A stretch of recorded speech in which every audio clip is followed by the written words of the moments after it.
రకంగా దూషించాడో, ఎంత ఖండకావరమో, ఎంత బలుపో ఒకసారి చూద్దాం.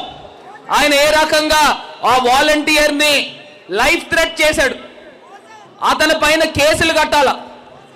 ఆయన బెదిరించాడు, నేనేం చేయలేను, మా కార్యకర్తలను వదిలేస్తే నువ్వు ఏమైపోతావో తెలీదు అని బెదిరించాడు. ఒక్కసారి ఆ వీడియో ప్లే చేయండి, ఆన్ చేయమ్మా ఒకసారి. హలో, సైలెంట్ గా వినండి. ఎవరండి? అమ్మా ఎమ్మెల్సీ ఆదిరెడ్డి అప్పారావు గారు మాట్లాడతారంట, ఒకసారి చూడండి.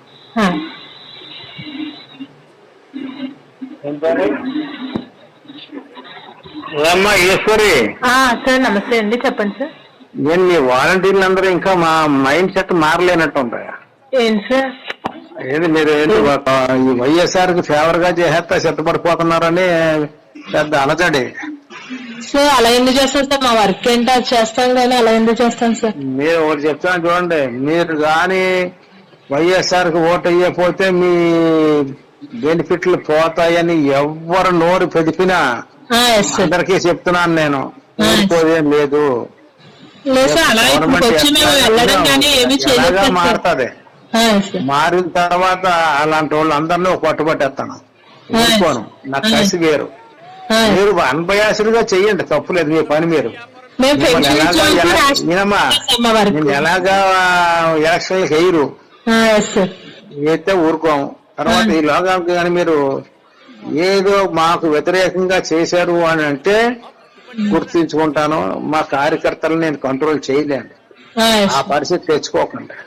అదెవడా మీకు భర్తగాడు మీకు అవి చేసేస్తాను ఈ చేసేస్తానని ఏదో లెటర్ నేను అది చేస్తున్నానని ఎవరు చెప్పారు సార్ మీకు? నేను అలాగా చెప్పారులే, లేకపోతే నీ నెంబర్ నాకేం తెలుసు? ఎవరు చెప్పారు సార్? అది చెప్పండి సార్, నాకు తెలియాలి కదండి. మేమైతే మా వర్క్ అయితే కాదు సార్. అది కాదు అన్నప్పుడు మేము ఎందుకు చేస్తామండి? మేము పెన్షన్ ఇవ్వడం వరకు నాకు ఏదో ఇన్ఫర్మేషన్ వచ్చింది, అది it is right are not అనేది నేను అడిగాను. కాదంటే వెళ్ళండి కొట్టు, కానీ మాకు రుజువులు దొరికితే మాత్రం నాట్ బ్యాడ్. ఆ తర్వాత ఏం చెయ్యాలో చేస్తాను నేను, వదిలిపెట్టను, ఎవరిని వదిలిపెట్టను నేను. తీసుకోండి, ఓకేనా? ఓకే అండి, తప్పకుండా. మరి ఇలాంటి వ్యక్తిని, మన వాలంటీర్ చెల్లెమ్మని ఇలా బెదిరిస్తే అలాంటి వాడిని ఏం చేయాలండి? అలాంటి వాడిని ఏం చేయాలి? చెప్పు తీద్దామా? ఇవాళ నేను చెప్తా ఉన్నా, నా వాలంటీర్ అక్క చెల్లెమ్మల్ని, అన్న తమ్ముల్ని నేను నా సొంత తోబుట్టువుల్లా చూసుకుంటానని ఇవాళ ఈ వేదిక నుంచి మాట ఇస్తా ఉన్నా. ఏంటన్నా కార్యకర్తల్ని ఆపలేవా? ఇక్కడ ఎవరైనా గాజులు తొడుక్కొని కూర్చున్నారు అనుకున్నావా ఏంటి? ఇవాళ నేను ఒక్కటే మాట ఇస్తా ఉన్నా, ఇవాళ నా వాలంటీర్లు కానీ, నా రాజమండ్రి ప్రజలను కానీ, ఈ బ్లేడ్ బ్యాచ్ల్ని, రౌడీ మూకల్ని పెంచి పోషించేవాడు నువ్వు కాదా అని వాళ్ళు అడుగుతా ఉన్నాను. నువ్వు నీ కొడుకు కాదా అని అడుగుతా ఉన్నాను. వడ్డీ వ్యాపారాలు చేస్తారు, రాజమండ్రిలో ప్రజల్ని పీక్కు తింటారు. వీళ్ళు ఇవాళ మాకు నీతులు చెప్తా ఉన్నారు. నీ ప్రయాణం ఎలా ప్రారంభమైంది? సైకిల్ తొక్కుని అద్దింట్లో ఉన్నవాడివి 100 కోట్లు ఎట్లా సంపాదించావు? రాజకీయాలను అడ్డు పెట్టుకుని సంపాదించలేదా? ప్రతిదీ చేసిన కార్యక్రమం ఏంటి? ఎక్కడికి వెళ్ళండి, వడ్డీ వ్యాపారస్తుడు మైండ్ సెట్ ఎలా ఉంటుందండి? ఎలా ఉంటుంది? నేను వడ్డీ వ్యాపారాలు చేయొద్దని నేను చెప్పట్లా, కాకపోతే వడ్డీ వ్యాపారం చేసేవాడు ఎమ్మెల్యేలుగా, ఎంపీలుగా కాకూడదని చెప్తా ఉన్నా.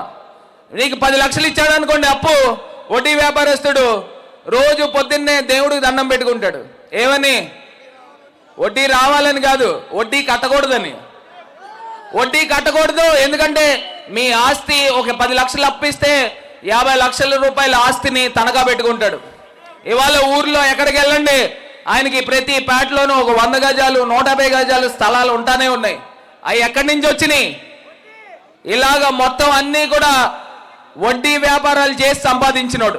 మరి అలాంటి వాళ్ళు ఇవాళ మనకి రాజకీయాల్లో ఎమ్మెల్యేలుగా అవసరమా అని అడుగుతా ఉన్నా. అవసరమా అడుగుతా ఉన్నా. నేను ఇవాళ ఒకే ఒక అంశం చెప్తున్నా. మీరు ఆశీర్వదించారు, జగనన్న ఆశీర్వదించాడు. దేవుడు దయతో ఇవాళ నేను ఎంపీగా అయ్యా. 3 సంవత్సరాలు కరోనాతో పోయింది. 2 సంవత్సరాల్లో రాజమండ్రి రూపురేఖలు మార్చామా లేదా అని అడుగుతా ఉన్నా.